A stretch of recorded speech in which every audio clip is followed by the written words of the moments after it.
जनवरी के बाद क्या होने वाला है, ये एक सवाल है जो पाकिस्तान में सियासी मामलात से दिलचस्पी रखने वाले लोग एक दूसरे से पूछ रहे हैं। इस तारीख की क्या अहमियत है ये कोई नहीं जानता, लेकिन फिर भी ये सवाल पूछने का सिलसिला जारी है। ऐसे में शेख रशीद कब चुप रहने वाले थे, उन्होंने भी आइंदा आने वाले दिनों को अहम करार दे दिया। और ये पहला मौका नहीं है कि शेख रशीद ने ऐसी पेशगोई की है जिसका कोई सर है न पैर। लेकिन शेख रशीद ही क्या जो किसी मौके पर चुप रह जाएं। वैसे ये तो है कि कुछ होने वाला है। इसका सबसे पहला सिग्नल तो कराची में बैठी MQM है, जिसको सबसे पहले अपने मसले नजर आते हैं कि वो हल नहीं हो रहे। और ये मसले भी MQM को तभी नजर आते हैं जब कोई उन्हें बता दे कि आपको पता है कि आपके साथ किए गए वादे पूरे नहीं किए जा रहे, और आपको पता है कि आप कराची की बड़ी नुमाइंदा जमात है। और ये इल्म होते ही MQM ऐसी मुतहर्रिक हो जाती है कि जैसे पहले वो कुछ जानती ही ना थी। अब एक बार फिर MQM को किसी ने बता दिया है कि आपके साथ किए गए वादे पूरे नहीं किए गए, और ये भी कि आइंदा कराची के किसी भी इलेक्शन में जब PTI को अरबाब इख्तियार की सरपरस्ती हासिल नहीं होगी तो पीपल्स पार्टी की मनमानियों का रास्ता कौन रोकेगा।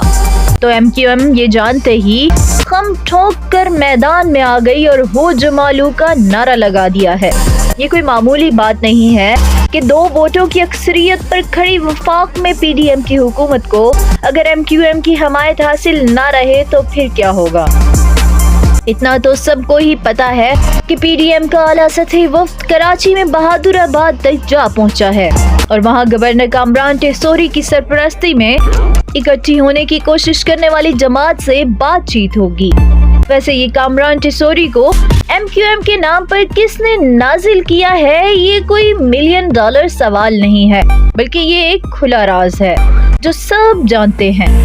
कुछ इसी तरह का मंजर पाकिस्तान के सबसे बड़े सूबे में भी है, जहां चौधरी परवेज इलाही की हुकूमत को 1-1, 2-2 वोटों वाली पार्टियों ने डराने का काम शुरू कर दिया है। इस सारे मंजर में अनहोनी तो कुछ भी नहीं है। अहम बात यह है कि ज्योतिषियों ने 17 जनवरी से शुरू होने वाले दिनों को पाकिस्तान के सियासी और मुआशी मुस्तकबिल के लिए अहम करार दे दिया है। और इस सारे माहौल में सबसे अहम बात ये है कि वो जो कहते थे कि अब हम एक तरफ हो गए हैं और ये कि हम गैर जानिबदार हो गए हैं, इनको कोई एक तरफ होने नहीं दे रहा। वो कौन है? तो जनाब वो कोई ये सारे ही हैं जो इनके यहाँ जानिबदार होने पर एतराज करते रहे हैं।